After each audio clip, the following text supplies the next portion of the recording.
नमस्कार। जय जय राम, जय सिया राम, जय हो बागेश्वर धाम सरकार, जय हो हनुमान जी महाराज। मेरे प्यारे सभी दर्शकों, आज की इस वीडियो में मैं एक बहन की बहुत ही दुख भरी कहानी सुनाएंगे। इस कहानी को जिसने भी सुना है उसकी आंखों से आंसू छलक पड़े हैं। और एक बार हमारे गुरुजी बागेश्वर धाम सरकार भी जब इस कहानी को, कथा को कह रहे थे ना, उनकी आंखों से आंसू छलक पड़ते। और जिसने भी सुना, जो दर्शक, जो श्रोतागण सुन रहे थे ना, वे भी लोग अपने आंसू को कंट्रोल नहीं कर पाए। इसलिए इस दुख भरी जो बहन की कथा है ना, एक बार अवश्य सुनेगा। कहीं ऐसी घटनाएं कहीं आपके अगल बगल तो नहीं होती है ना, कहीं कोई भाई अपनी बहन के साथ में ऐसा दुराचार व्यवहार तो नहीं करता है ना। यह एक भाई और बहन की बहुत ही दुख भरी कहानी सुनाए। तो चलिए हम लोग इस कथा को, इस कहानी को बिना देरी के शुरू ही कर देते हैं।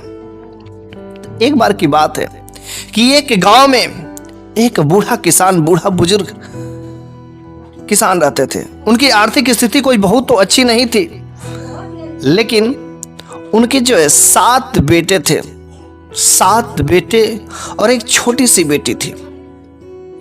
उनकी पत्नी का देहांत हो गया था, मर गई थी, जिसकी वजह से उन बेटों को, उन संतानों की जो पूरे रेख देख जो उस बूढ़े बाप के ही ऊपर था।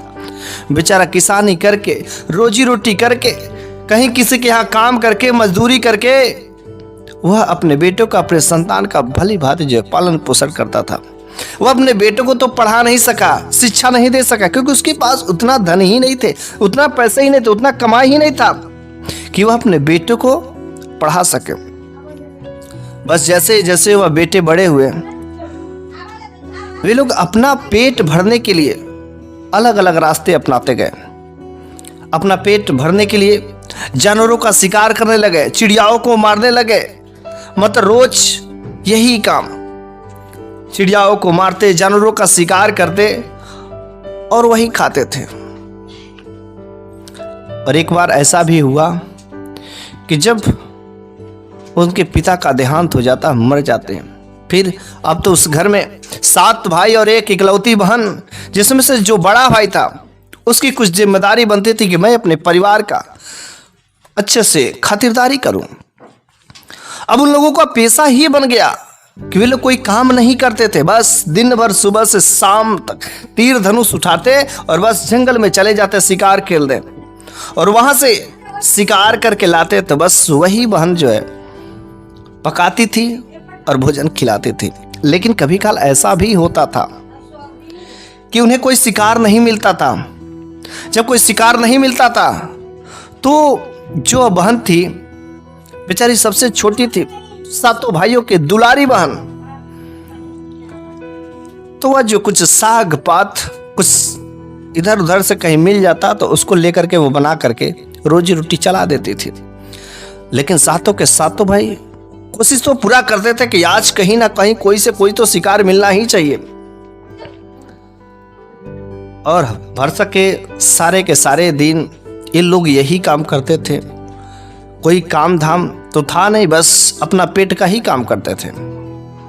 लेकिन एक बार की बात हुई कि 7 के 7 भाई जब जंगल में जाते शिकार करने, तो उन्हें कोई शिकार मिलता ही नहीं है। बेचारे बड़े दुखी होते हैं कि यार 2 दिन हो गए, शिकार नहीं मिल रहा है, कब तक हम लोगों के रूखा सूखा भूखे सोना पड़ेगा, समझ कुछ नहीं आ रहा है।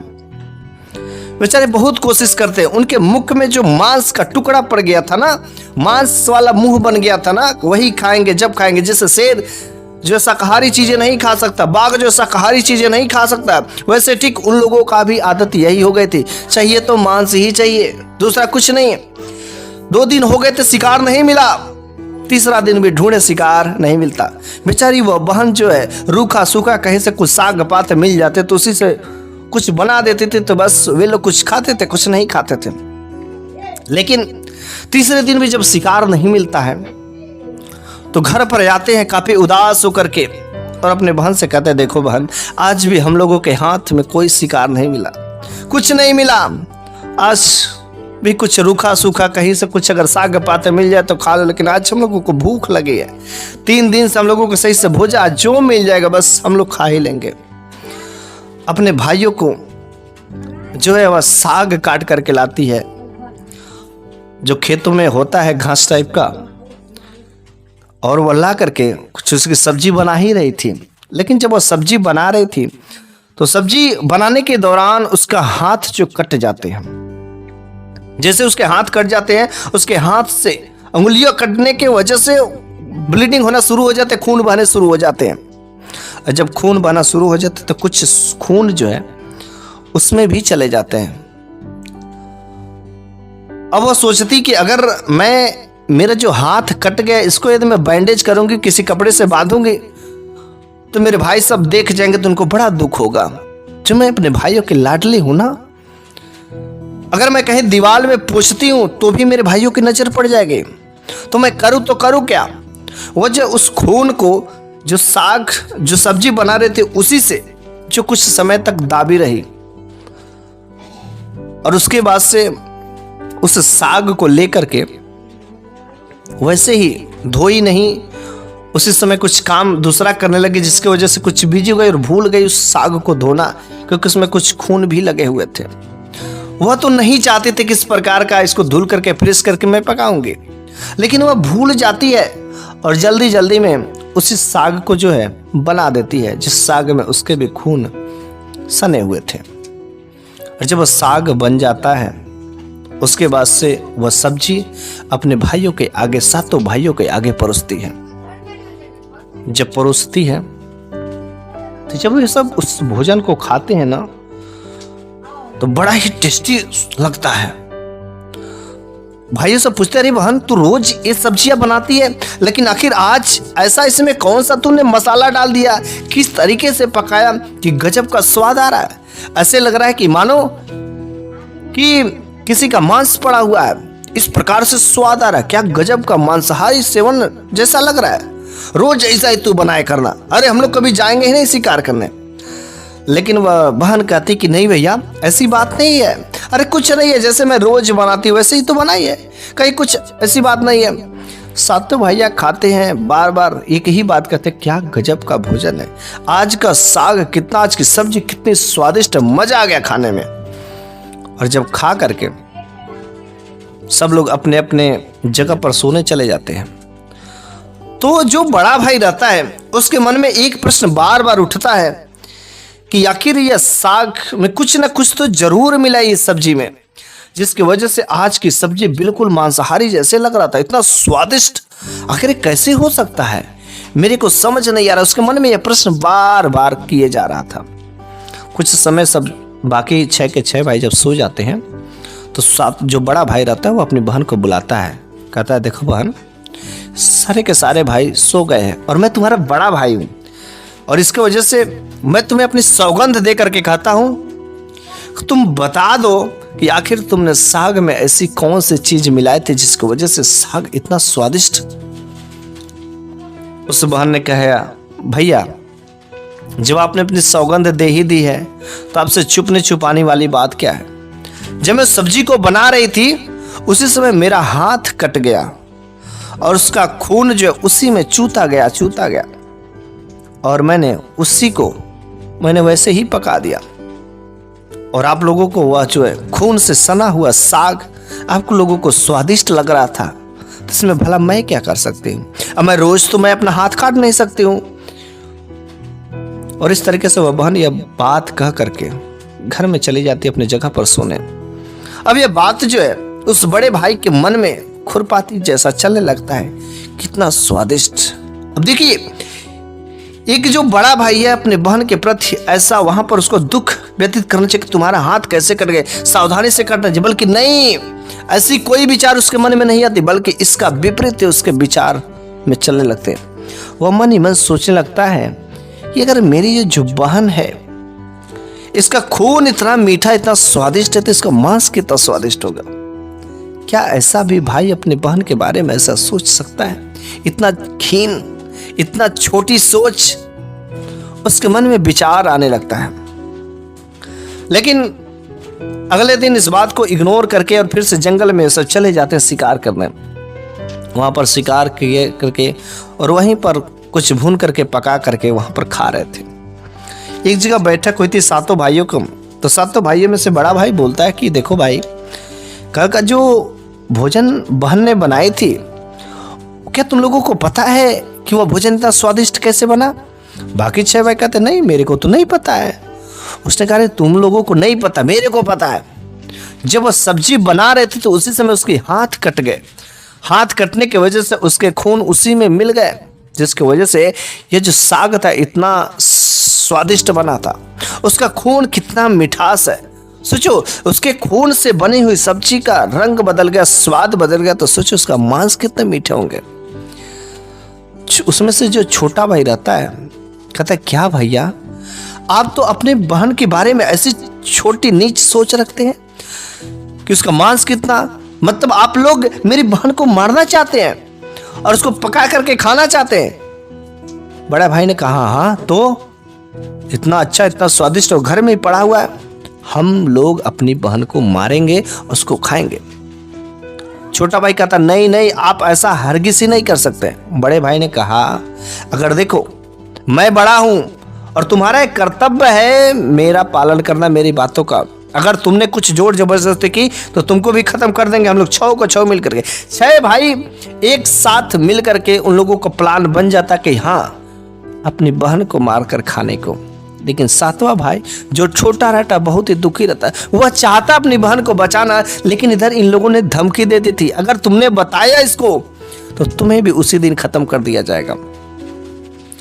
अब तो इन लोगों के मन में विचार बन जाता है कि बस अपनी बहन को मारे तो मारे कैसे।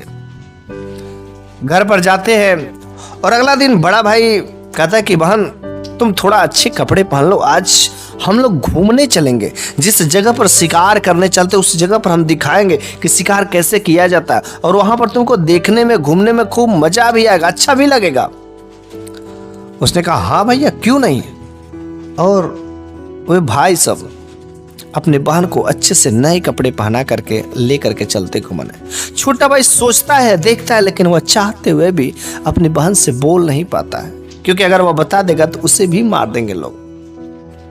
और लेकर के वे लोग एक पहाड़ी की ऊंची चोटी पर लेकर के चले जाते हैं और वहां से इधर उधर का नजारा दिखा रहे थे कि देखो यहाँ से ऐसे दिखता है, यहाँ से ऐसे दिखता है, यहाँ से ऐसे दिखता है। तब तक उनमें से एक भाई पीछे से जबरदस्ती अपनी बहन को पकड़ करके और एक पेड़ में बांध देता है।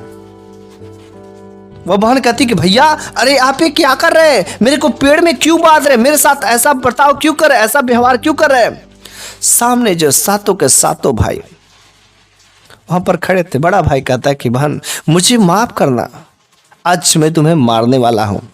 उस बहन ने कहा भैया मैंने ऐसी क्या गलती कर दी, ऐसा क्या गुनाह कर दिया जिसकी वजह से आप लोग मेरे को मारने पे आए हैं। छोटा भाई कहता है कि बहन ये जो भाई हैं सब ना, ये सारे के सारे तुमको मार करके खाना चाहते हैं। अरे शायद तुम्हें पता नहीं है, कुछ दिन की जो तुमने सब्जी बनाई थी ना, तुमने बड़े भाई को बता दी थी कि तुम्हारा हाथ कट गया और खून उसमें लथपथ हो गए थे, और वह सब्जी इन लोगों को बड़ा ही स्वादिष्ट लगा था।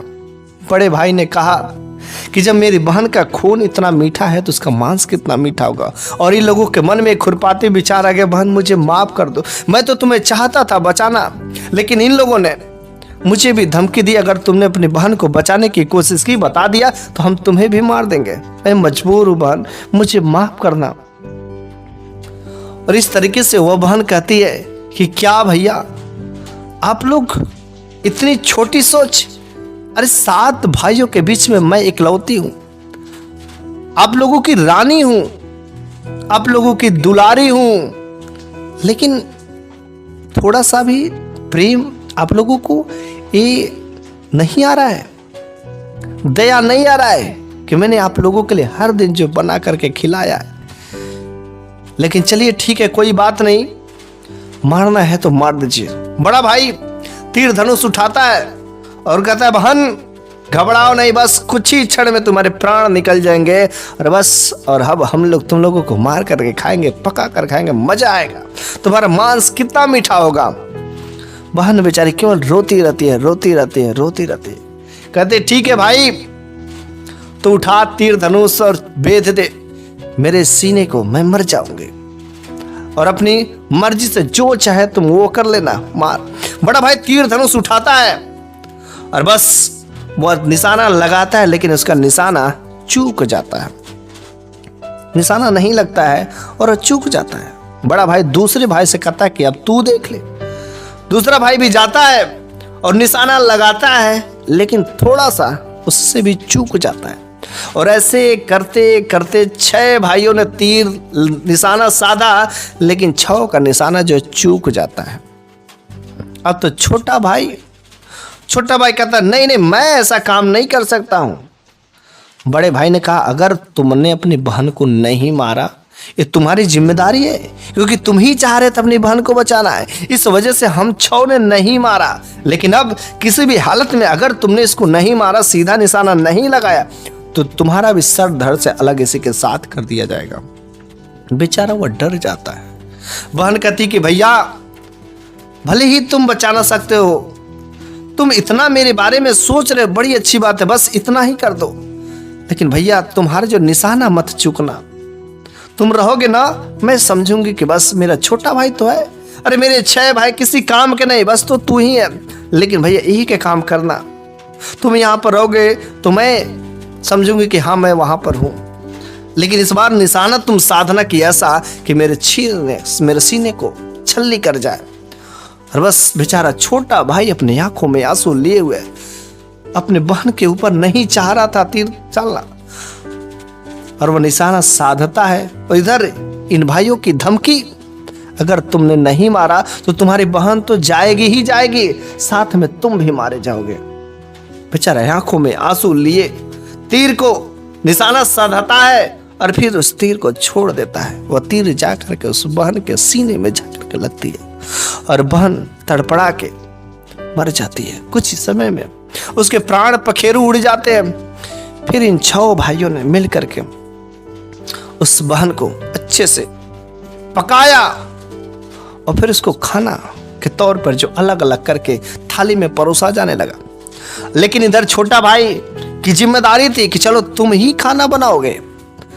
बेचारा वह छोटा भाई जब वो खाना बना रहा था, पका रहा था उस मांस को, तो अपने लिए वह जो है मछली लेकर के आया था और वह साइड में उन्हीं में से कुछ जो है मछलियों को भी डाल दिया था कि जब वे लोग खाना खाएंगे तो मैं अपने थाली में उन मछलियों को ले लूंगा, क्योंकि मैं अपनी बहन का ये मांस नहीं खा सकता। बेचारा उसके मन को इतनी गलानी हो रही थी। 6 के 6 भाई को जब वो खाना परोस दिया, निकाल दिया, फिर अपने लिए उन मछलियों को खाने लगा और सब खा लिए। खाने के बाद जो हड्डियां बची, उन हड्डियों को एक जगह रखा छोटा भाई, और उन हड्डियों को लेकर के वहीं पर जमीन में धंसा देता है। और इस तरीके से सभी अपने अपने घर चले जाते हैं। और अब तो 7 भाइयों की शादी भी हो जाती है, उनका अपना अपना घर परिवार हो जाता है, अलग अलग हो जाते हैं। काफी दिन गुजर जाते हैं तो जिस जगह पर वह छोटा वाला भाई उसकी हड्डियों को जो है गाड़ा था, वहां पर जो है बांस, कुछ बम्बू ट्री निकलते हैं, खूब ढेर सारे बम्बू ट्री निकलते हैं, वहां पर बांस निकलते हैं। और जब बांस निकल जाते हैं तो वह बांस काफी हरीला, बहुत ही शानदार दिख रहा था।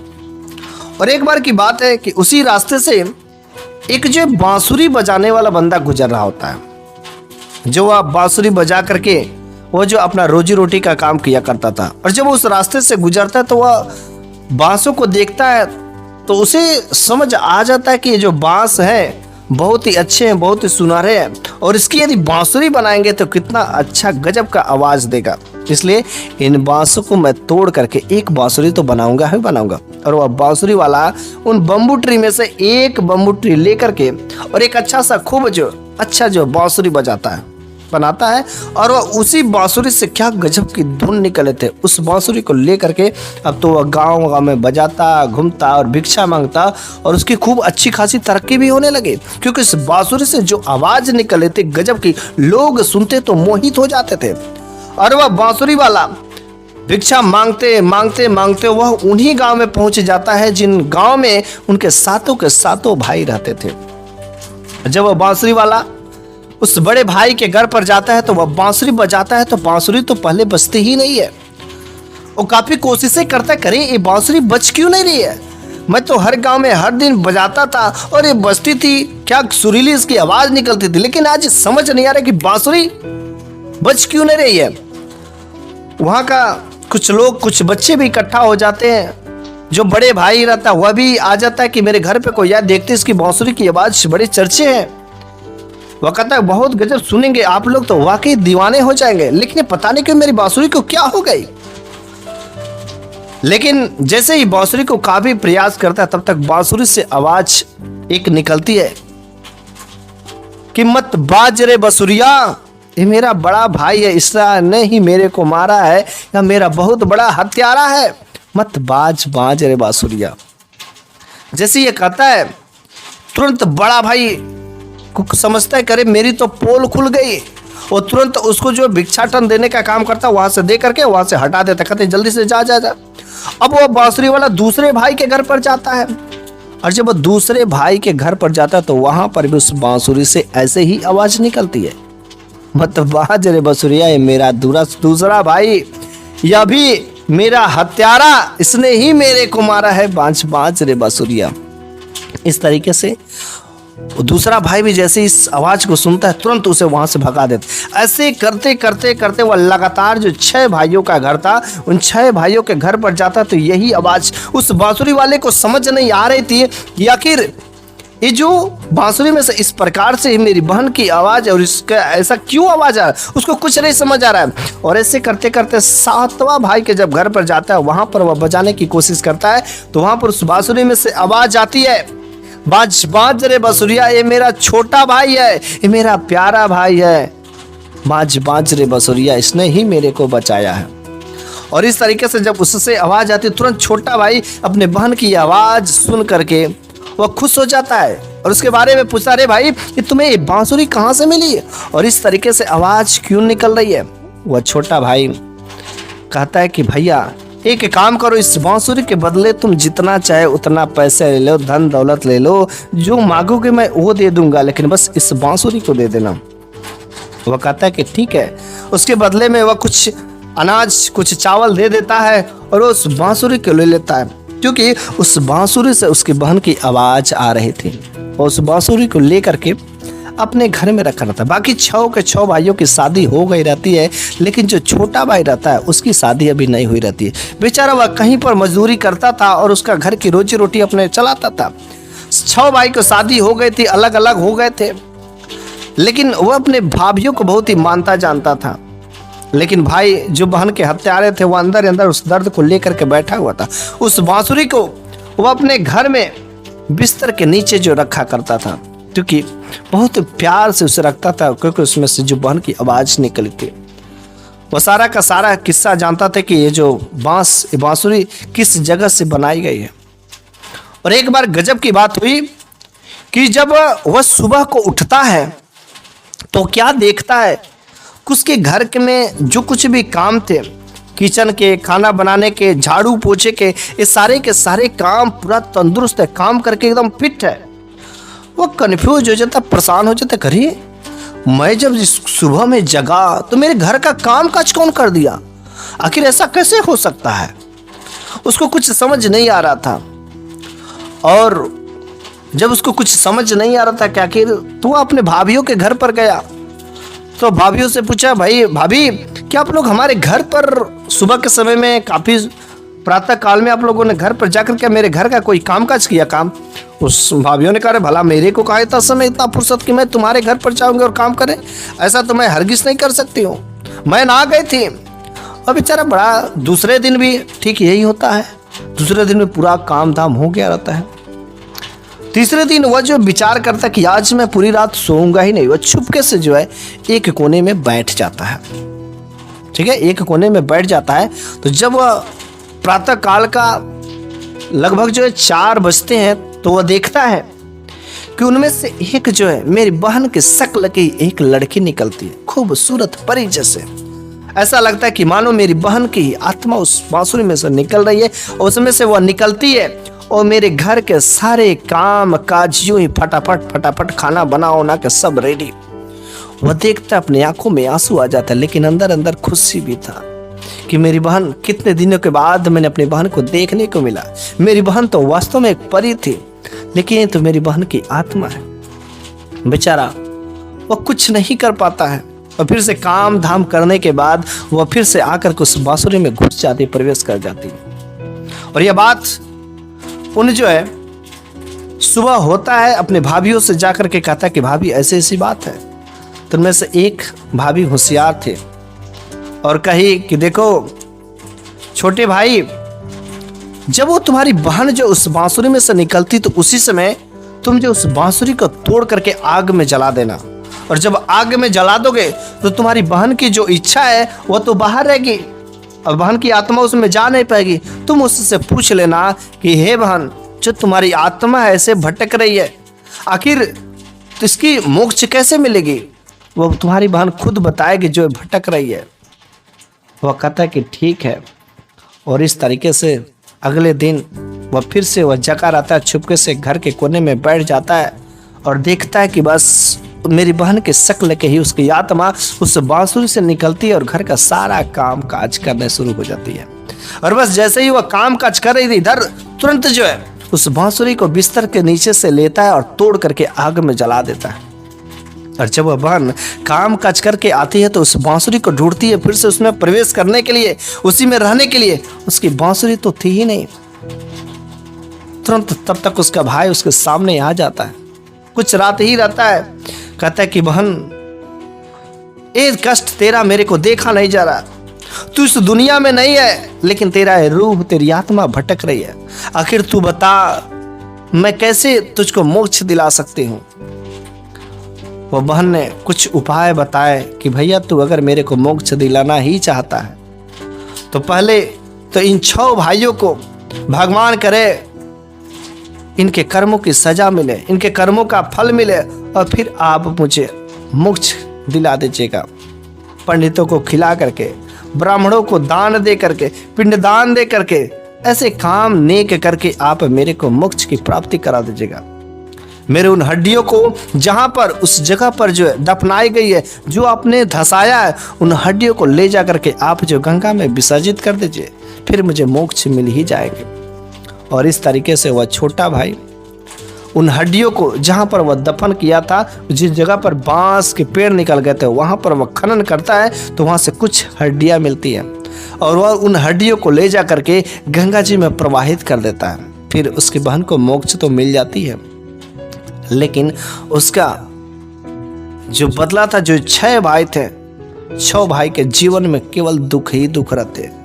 कभी उनकी आत्मा को संतुष्ट नहीं मिलते, कोई भी काम करते असफल नहीं होते, क्योंकि उन्होंने ऐसा कर्म ही किया। तो बस ये थी 7 भाइयों और एक इकलौती बहन की दुख भरी कहानी। जो 7 भाई अपने एक इकलौती बहन के साथ ऐसा घिनौना काम, अपने बहन को ऐसे मार करके उसको कैसे खा सकते हैं। और ये सच्ची घटना है, शायद आपने सुना होगा या नहीं सुना होगा, ये बहुत ही दुख भरी। और ऐसे भी हमारे इस समाज में कुछ भाई बहन होते हैं जो अपनी बहन को मारकर खाते तो नहीं है, लेकिन बहन की एक छोटी सी गलती पर कुछ ऐसे भाई भी है, कुछ ऐसे बाप भी है जो अपनी बेटियों का गला घोट देते हैं। मेरे पास ऐसे कई सारे किस्से हैं जो अपनी बहन की एक छोटी सी गलती पर वे उसे मौत के घाट उतार देते हैं। शायद उन्हें पता नहीं है कि उसका क्या सजा मिलेगा, उन्हें खुद इसका अंदाजा भी नहीं होगा। इसलिए कभी भी उन बहन बेटियों के साथ में अगर वह गलती करती है तो उसे समझाइए और या उसके कर्म पर, उसके भाग्य पर छोड़ दीजिए, लेकिन हाँ, उसका जान लेकर उसको मार करके आप जो कोई अच्छा कर्म नहीं कर रहे हैं। क्योंकि आपके अधिकार में अगर कोई जीवित को मुर्दा नहीं कर सकते हैं और मुर्दा को जीवित नहीं कर सकते, तो बस ये आपका हक ही नहीं किसी को मारना, किसी को काटना। ये आपका फर्ज नहीं है। बनाने वाला ऊपर वाला बैठा है और बिगाड़ने वाला भी वही बैठा। अगर आप किसी को जिला नहीं सकते तो किसी को मार भी नहीं सकते। इसलिए आज की यह कहानी यहीं पर समाप्त होती है। मेरे प्यारे सभी दर्शकों, आपको ये जो एक बहन की दुख भरी कहानी है कैसी लगी है, कमेंट बॉक्स में अपना रिप्लाई जरूर दीजिएगा, या जय जय राम, जय सिया राम, जय हो बागेश्वर धाम सरकार जरूर लिखेगा। मैं अगली कहानी में एक नई शानदार फिर से कुछ ऐसी दुख भरी सुख भरी कहानियां लेकर के हाजिर हूँगा। तब तक के लिए धन्यवाद।